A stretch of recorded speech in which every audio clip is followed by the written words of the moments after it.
Hello student, in this video lecture we are starting the next plant growth regulator, that is abscisic acid.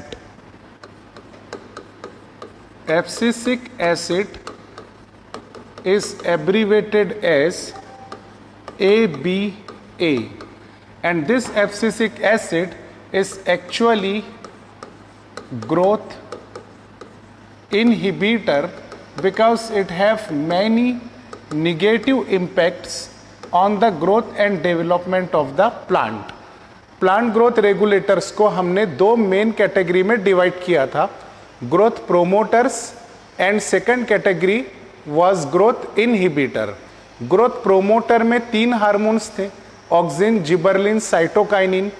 Ethylene partially growth promoter है, partially growth inhibitor है.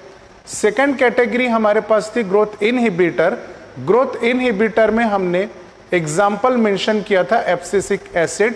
अब हम abscisic acid का detailed study करने जा रहे हैं. First of all we must have to know that this abscisic acid is a group of hormone. It was first discovered by two scientist, Liu and Cress. They observed that in cotton plant, the fruit of cotton get fall down earlier, means before completion of their life. Means cotton के जो fruit है वो अपनी life complete हुए बगैर, ripe हुए बगैर ही plant body से फॉल डाउन हो जाता है. तो इन लोगों ने कॉटन फ्रूट से स्टडी किया और पता लगाया कि कॉटन फ्रूट में एक पर्टिकुलर केमिकल अकुमुलेट हो जाता है जिसकी वजह से फ्रूट फॉल डाउन होने लगते हैं, and that particular chemical is known as dormin. The term dormin was coined by another scientist known as Waring. At the same time, means at the mid of 1960s, another group of scientists differently or independently discover the two more hormone which play an same role, that is abscission of fruits specifically. So this is first discovered dormin. Later on another scientist independently discover abscission second, and another way or another scientist independently again discover the hormone which is known as inhibitor B. So this dormin, abscission second and inhibitor B are discovered by three different scientists in three different locations of the countries. That is independent discovery. But later on all these three chemicals are found to be of same nature and same physiological function. That's why all these three members are merged in a category known as abscisic acid.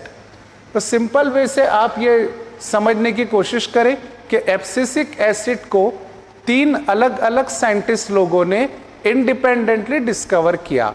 सबसे पहले डॉर्मिन की discovery हुई cotton fruit से, उसके बाद एब्सिसिन second discover हुआ और फिर इनहिबिटर बी. क्योंकि इन तीनों केमिकल का सेम फिजियोलॉजिकल फंक्शन था, सेम केमिकल नेचर भी था, इसीलिए इन तीनों केमिकल्स को एक ही कैटेगरी में रखा गया और उस कैटेगरी का नाम है abscisic acid. Now we are going to discuss about the physiological functions of abscisic acid, which is most important. Physiological functions or physiological effects of auxin. As we know that it is growth inhibitor, that's why abscisic acid play an important but negative role in the growth and development of the plant. It inhibit the growth of plant, that is normal growth is retarded due to activity of abscisic acid, and this abscisic acid also retard the metabolism of the plant. Retard the metabolism of, yes, plants. This is first physiological function. Second physiological function is abscisic acid also stimulate to the closure of stomata, and we know that each stomata is bounded by two guard cell. When stomatal pore get closed, then carbon dioxide cannot enters in the leaf and neither water get evaporated out.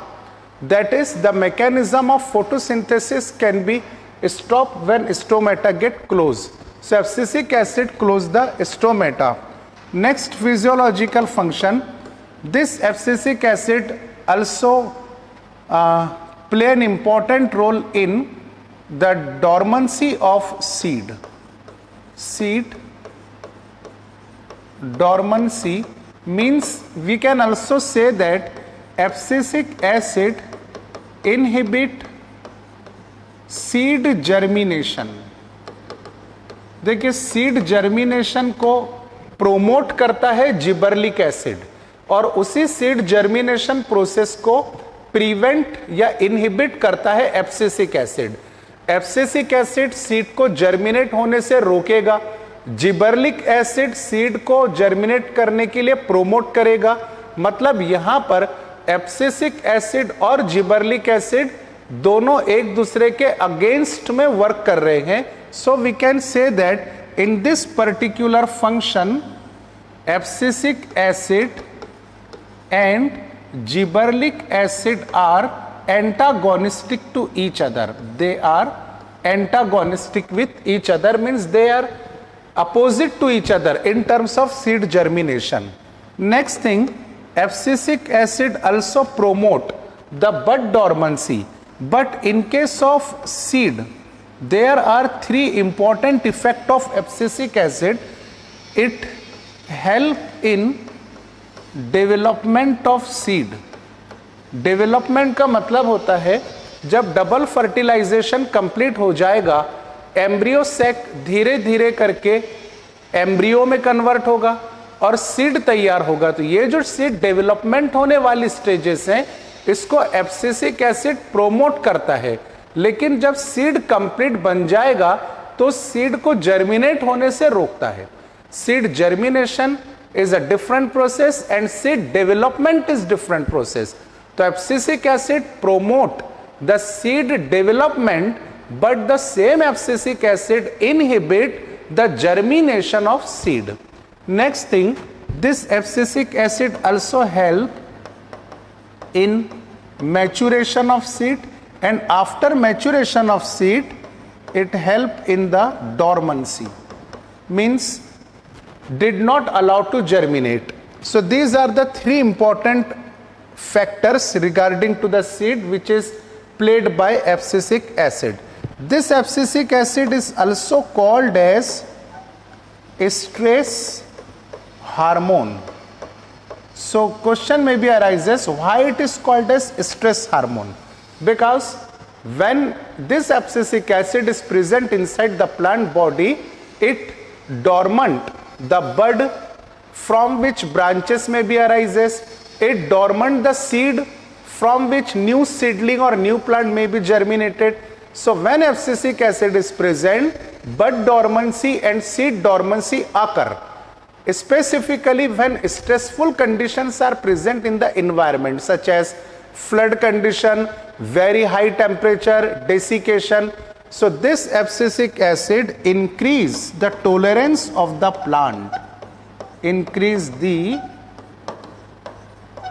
tolerance of plant, यानी plant का बर्दाश्त करने वाला capacity ये बढ़ा देगा abscisic acid. इसीलिए plant stress condition में अपने आप को सरवाइव कर सकता है एब्सिसिक एसिड की वजह से. इसीलिए इस ग्रोथ हार्मोन को स्ट्रेस हार्मोन भी हम लोग कह सकते हैं.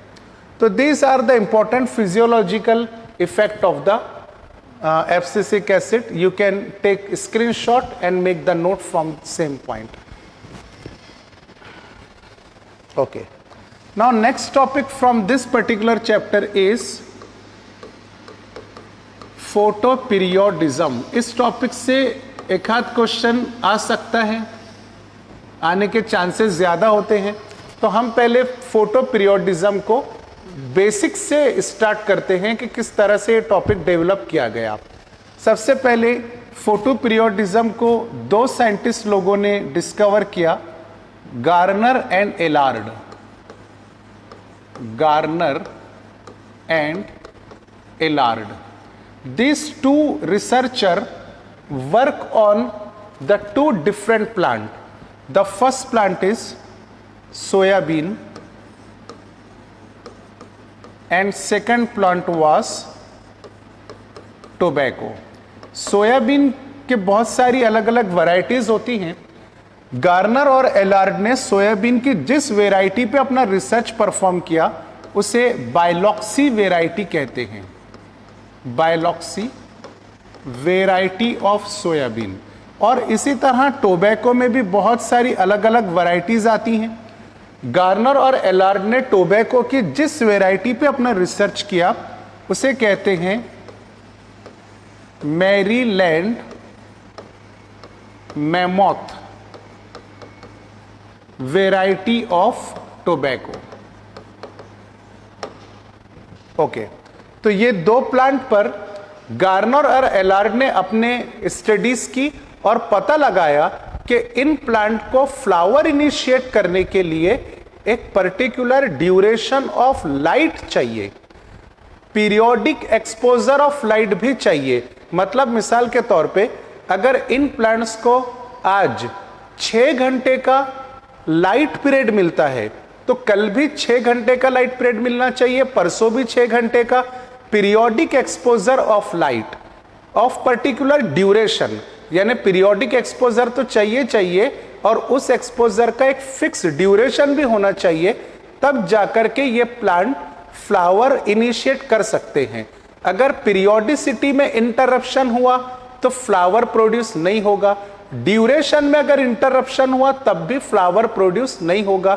तब जाकर के इन दोनों साइंटिस्ट लोगों ने इस फिनोमेना को फोटो पीरियोडिज्म नाम दिया। फोटो मींस लाइट और periodism means duration of light and its repetition, that is its periodic property. So according to Garner and Allard, a particular periodic exposure of the fixed duration of light is required to initiate the flowering in different type of plants. It is called as photoperiodism. Now on the basis of this photoperiodism, plants has been classified into 3 types. The first type is short day plants. Second category is long day plants and third category is day neutral plants. Day neutral plants. Okay, short day plant को abbreviation हम दे सकते हैं SDP, short day plant। इसी तरह long day plant को हम LDP लिख सकते हैं, long day plants का short form, और DNP is a short form for day neutral plants। अब एक एक कैटेगरी हम डिटेल में डिस्कस करते हैं with example. So category number A is SDP, that is short day plant. अब देखिए ये ऐसे ग्रुप ऑफ प्लांट्स हैं जिनको फ्लावर प्रोड्यूस करने के लिए डे का ड्यूरेशन यानी लाइट ड्यूरेशन कम चाहिए।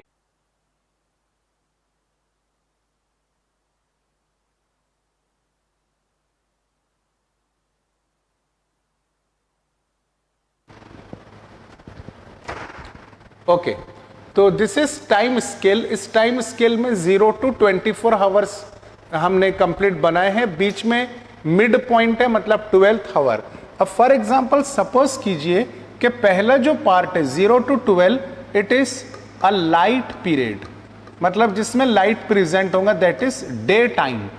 And next 12 hour represent the dark period, यानी जिसके अंदर अंधेरा रहेगा, ब्लैक रहेगा, लाइट नहीं रहेगा, इसे हम नाइट पीरियड कंसिडर कर सकते हैं, it is a night time.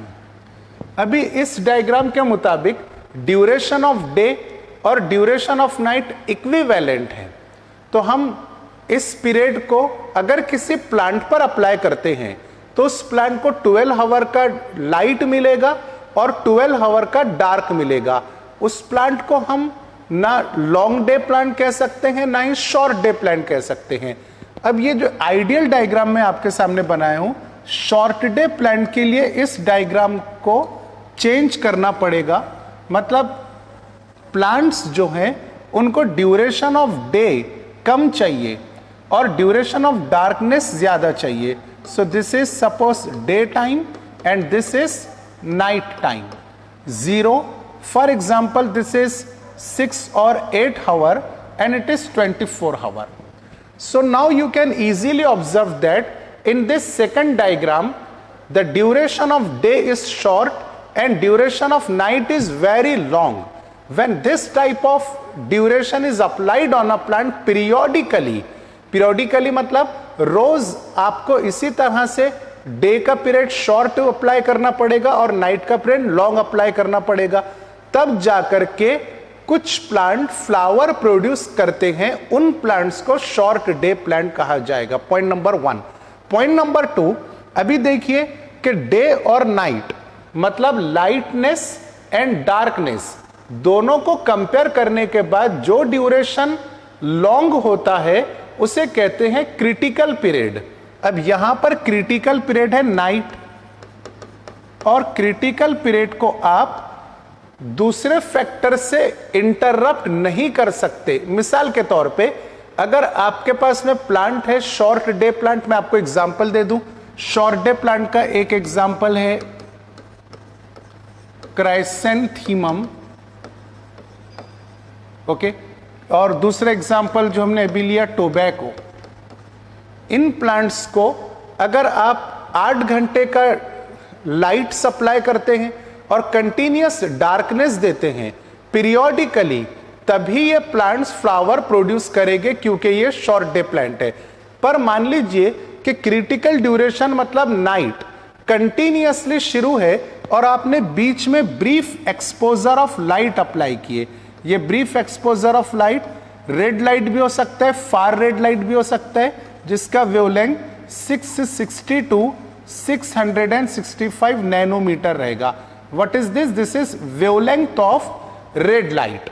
यानी ये एक्सपेरिमेंट मान लीजिए आप घर में परफॉर्म कर रहे, आपने एक गमले के अंदर टोबैको प्लांट लिया, उसको डार्कनेस में रखा और यहां पर फॉर एग्जांपल 20 आवर या 18 आवर के बाद आकर आपने टॉर्च से रेड लाइट अप्लाई किया, तो इस प्लांट में फ्लावरिंग प्रोड्यूस नहीं होगी, क्योंकि आपने क्रिटिकल पीरियड को इंटरप्ट कर दिया। Critical period must be continuous uninterrupted to produce flower in a respective plant.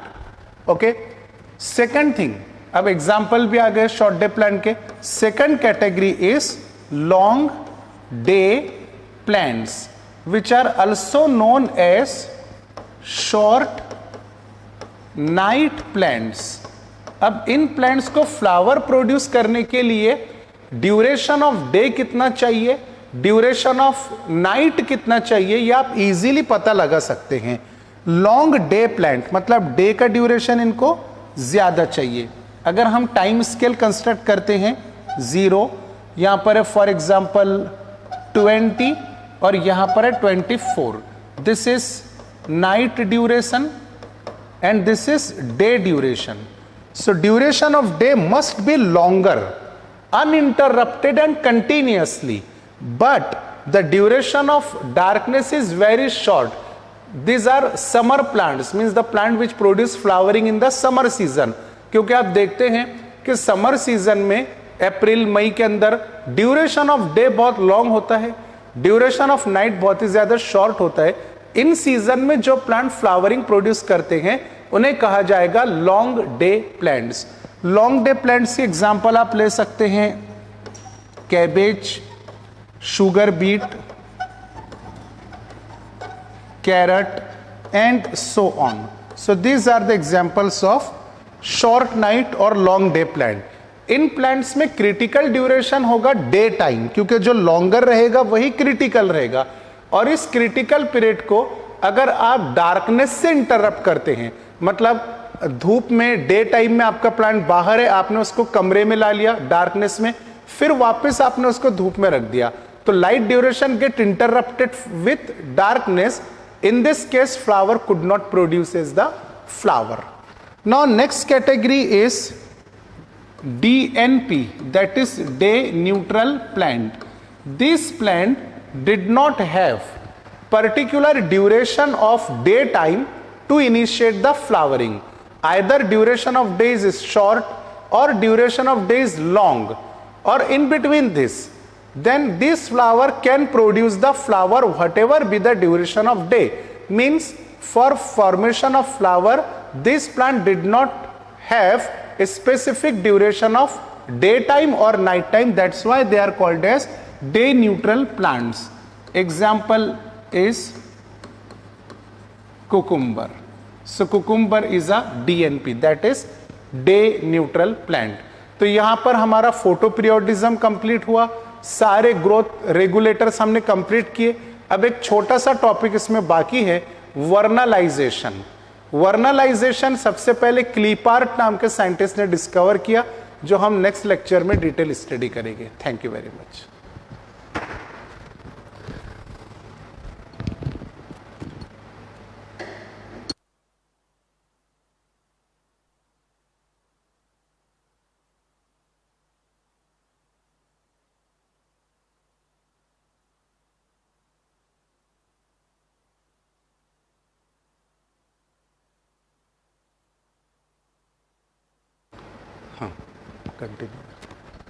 हाँ, तो स्टूडेंट वर्नलाइजेशन बहुत छोटा सा टॉपिक है, नेक्स्ट लेक्चर में मतलब बहुत जल्दी फिनिश हो जाएगा, इसलिए हम अभी वो टॉपिक कंटिन्यू कर लेते हैं और चैप्टर हाथों हाथ कंप्लीट कर लेते हैं। So next topic is vernalization. This vernalization is also called as yarovization. Vernalization or Yearolization was discovered by the scientist Kleepart from the important food grains, for example rye, wheat and barley. So these three plants, rye, wheat and barley, having two types of varieties. लेकिन वहां पर जाने से पहले मैं आपको इसका literal meaning बता दूं कि वर्नलाइजेशन का मतलब होता है chilling treatment, cold temperature treatment. Vernalization means chilling और कोल्ड टेम्परेचर ट्रीटमेंट। अब हम इसका डिटेल स्टडी करते हैं। अगर हमारे पास में कोई ऐसा प्लांट है कि जिसको जर्मिनेट होने के बाद रिप्रोडक्टिव फेज पर जाने के लिए बहुत ज्यादा समय लग रहा है, और आपने उस सीडलिंग को, यानी जर्मिनेशन के बाद जो स्मॉल प्लांट प्रोड्यूस होता है उसे सीडलिंग कहते हैं, अगर आप उस सीडलिंग को 0 डिग्री सेल्सियस या -5 डिग्री सेल्सियस के टेम्परेचर अप्लाई करते हैं, तो वो लो टेम्परेचर क्या करता है कि वेजिटेटिव फेज को रिड्यूस कर देगा। यानी जितना समय रिप्रोडक्टिव फेज पर जाने के लिए लग रहा है उससे बहुत कम टाइम लगेगा प्लांट को रिप्रोडक्टिव फेज पर जाने के लिए, चिलिंग ट्रीटमेंट की वजह से या लो टेम्परेचर ट्रीटमेंट की वजह से। होगा क्या कि आपका जो प्लांट है सीडलिंग है जल्दी से रिप्रोडक्टिव फेज पर पहुंचेगा, फ्लावर प्रोड्यूस करेगा। फ्लावर प्रोड्यूस करने के बाद उसमें पॉलिनेशन होगा, फर्टिलाइजेशन होगा, सीड तैयार होगा, मतलब जो एडिबल ग्रेन्स है आप उसको जल्दी से मार्केट में सेल कर सकते हैं। मतलब अगर आपकी बाइनियल वेराइटी है, चिलिंग ट्रीटमेंट की वजह से आप उसको एनुअल वेराइटी में कन्वर्ट कर सकते हैं। एग्जाम्पल ये 3 क्रॉप्स है जो कि इंपॉर्टेंट फूड क्रॉप कंसीडर किए जाते हैं। So this 3 crops having 2 varieties, winter variety and spring variety. So first of all, we are dealing with spring variety. This spring variety is planted in spring season. It is planted in spring season, और spring season के बाद में ही होता है summer season. So it produce its growth, मतलब ये plant grow होगा और सीड प्रोड्यूस करेगा. Grains are produce in a summer season and this grain can be easily harvested in the same season, that is in the end of summer season. So this winter variety is also called as annual variety. It is annual variety. Okay, जिसका vegetative phase भी जल्दी complete हो जाएगा, reproductive phase भी जल्दी complete हो जाएगा और आप जल्द से जल्द प्रोडक्टिविटी को इजीली हार्वेस्ट कर सकते हैं. Second type of variety in important food crops is a winter variety. अगर आप विंटर वेराइटी को स्प्रिंग सीजन में प्लांटेड करते हैं तो उसका वेजिटेटिव फेज बहुत ही ज्यादा लॉन्ग हो जाएगा. तो आपको विंटर वेराइटी को प्लांटेशन करना पड़ेगा ऑटम सीजन में. It is planted in autumn season. It grows and germinate in the spring season and then get flowering in the winter season and produce the seed harvested in the summer season. यानी ये जो variety है आपकी, ये है बायएनुअल variety, जिसको harvest करने के लिए आपको कंप्लीट एक सीजन पास करके दूसरे सीजन में जाना होता है. अगर इस बायएनुअल वेराइटी को आप लो टेम्परेचर से ट्रीट करते हैं, मतलब वर्नलाइजेशन परफॉर्म करते हैं, तो सेम सीजन के अंदर ही आप हार्वेस्टिंग कर सकते हैं, क्योंकि वेजिटेटिव फेज का ड्यूरेशन लो टेम्परेचर की वजह से रिड्यूस हो जाता है, कम हो जाता है. इस तरह से जितनी भी बायएनुअल वेराइटी है, फॉर एग्जांपल कैबेज बायएनुअल वेराइटी है, कैरेट बायएनुअल वेराइटी है, शुगर बीट भी बायएनुअल वेराइटी है, इन सबको आप एनुअल वेराइटी में कन्वर्ट कर सकते हैं, जल्द से जल्द हार्वेस्ट कर सकते हैं by applying the low temperature treatment. NCERT में और भी कुछ पॉइंट्स दिए हुए हैं, आप उनको भी देखें, अंडरलाइन करें, आपकी नोट्स बनाएं और अच्छे से अच्छे एग्जाम के लिए प्रिपेयर करें. Thank you very much. यहाँ पे अपना चैप्टर कंप्लीट हुआ. नेक्स्ट डे से, नेक्स्ट लेक्चर से हम नए चैप्टर स्टार्ट करेंगे.